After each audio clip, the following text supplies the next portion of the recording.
অসংখ্য ধন্যবাদ এবং কৃতজ্ঞতা জানবেন আমাদের পক্ষ থেকে।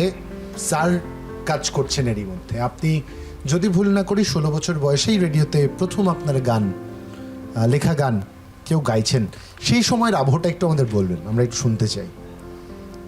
আমি মূলত সে সময়ের আবহ থেকে একটু অন্য জায়গায় যেতে চাই। আমি যার পাশে বসে আছি তার সামনে কথা বলা আমার জন্য খুব দুঃসাধ্য একটি কাজ এবং দুঃসাহসিকও। তবে এই সাহসটা কিন্তু আমি পেয়েছি হাদিবের নিবিড় সান্নিধ্য থেকেই, হাদিবের স্নেহ থেকেই। এবং সেটা হলো 2018 সাল থেকে বাংলাদেশ টেলিভিশনে আধুনিক বাংলা গানের বিবর্তন নিয়ে একটি পাক্ষিক অনুষ্ঠান হয়। তো সেই অনুষ্ঠানে হাদি ভাই সম্মানিত আলোচক হিসেবে আমাদের যে 60-এর দশক, 70-এর দশক এবং 80-র দশকের প্রায় হারিয়ে যাওয়া এবং কম শ্রুত যে গানগুলো এবং যে প্রতিভাবান শিল্পী, গীতিকার, সুরকার ছিলেন, তাদেরকে যে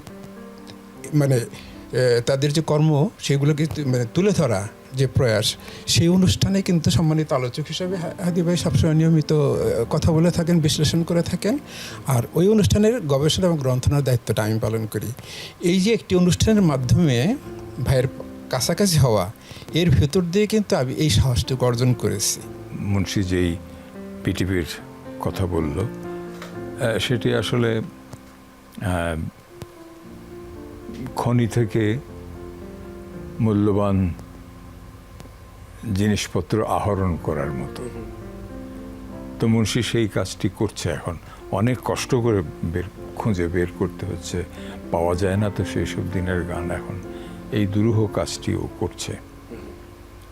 আমাদের যে সিনিয়র সঙ্গীত শিল্পী আনোয়ারউদ্দিন খান, জি, একটি সময় হাদি ভাই যখন প্রতিষ্ঠিত তখনও এই আনোয়ারউদ্দিন খানের কাছে কিন্তু কিছুদিনের জন্য উনি গানের তালিম নিয়েছেন, এটা অনেকেই জানেন না। তৃতীয়ত আরেকটি কথা বলি, সেটা হলো 60-এর দশকে এবং 70-এর দশক জুড়েই এই যারা নাকি আমাদের একের প্রথিতযশা শিল্পী, যারা সেই ফেরদৌসী রহমান থেকে শুরু করে ভাই থেকে শুরু করে যারা তখন একেবারে শীর্ষস্থানে অবস্থান করছিলেন, তারা কিন্তু নিয়মিত প্রতি মাসেই প্রথম পক্ষে এবং দ্বিতীয় পক্ষে লাইভ প্রোগ্রাম করতেন বেতারে, লাইভ প্রোগ্রাম করতেন। তো সেই লাইভ প্রোগ্রামের জন্য তখন তো এই যোগাযোগ ছিল না। একজন গীতিকারের কাছ থেকে গান নিতে হতো, মাসে অন্তত 5-6টি করে, আর বেশি গানের প্রয়োজন হতো। তো গান পাবেন কোথায়? অনেক সময় এরকম সমস্যা দেখা দিত। তো ভাই কি করতেন, নিজেই এক সময় কলম নিয়ে বসে গেলেন, নিজেই গান লিখলেন, নিজে সুর করলেন এবং গাইতে থাকলেন লাইভ প্রোগ্রামে। ছোট ভাই অনেক বেশি ভালোবাসেন আপনাকে, এক বিন্দু কিন্তু তিনি বাড়িয়ে বলেন না এই ভালোবাসা থেকে। এটা আমাদের সত্যি আরেকের আমার জানো, আমার একটা বিরাট সৌভাগ্য যে এরা আমাকে এতটাই ভালোবাসে। দেশের সব সাধারণ মানুষের কাছ থেকে যে ভালোবাসা পেয়েছি,